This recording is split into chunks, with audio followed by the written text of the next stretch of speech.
Hey there, so today we have another review. This is a beer courtesy of Firestone Walker.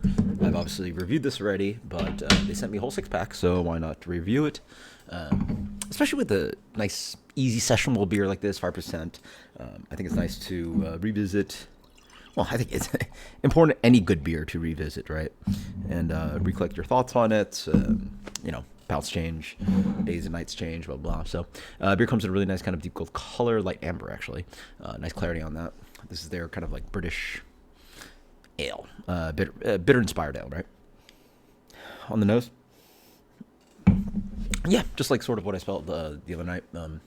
Nice nuttiness, kind of rich, kind of like biscuity, sweet, toasty malt character, bread crust, along with just a lot of like toasted nut character. Still get that kind of like range of like toasted hazelnuts, almonds, chestnuts mostly, but a little bit of like woody hop character.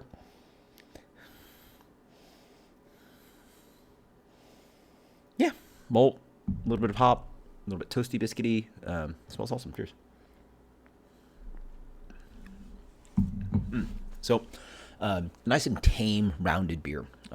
Light, creamy mouthfeel. Good amount of mouthfeel for a beer. It's only 5%.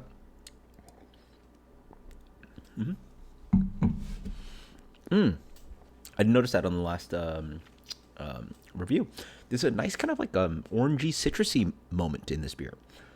Gives a little bit of like zippy zestiness. It's not a juicy beer. It's not a hazy IPA or West Coast IPA, but it has a bit of this kind of like orange peel character, which offers a really nice complexity. On the back end, I also get this really nice light, lingering tea bitterness, black tea bitterness. So it does play with this game of like Earl Grey or something going on, right? Then again, that could just be putting Britain into the beer, but I want to say there's some British characteristics, or it is a British inspired ale, so a lot of British characteristics. As you wait more, yeah, this really nice kind of like lavender, lingering green tea, black tea thing. The hop character is quite tea-like, which is traditional and familiar with, or supposed to happen when you use, British hops. So, as I wait more, it's just very tannic. It gets more and more like tea tannic to me, and it becomes more and more obvious, which is really strange. But yeah, it's very tea-like. Now I found it. It's there. It's very hard to miss it, actually. And then up front, you get a little bit of like malt sweetness, a little bit of bitterness hits in. It's really not that bitter of a beer, medium bitterness at best. And then you get this rounded. Oh, it lingers out a little bit more of that tannic tea. It's somewhere around tannin and bitterness, right? It sort of plays in that kind of realm, which are separate things. Wine people, can dig into that, and their palates are, different on their ability to like separate those things, which mine is not as trained. So yeah, where that bitterness and where that tannin sort of plays. Yeah, really fun.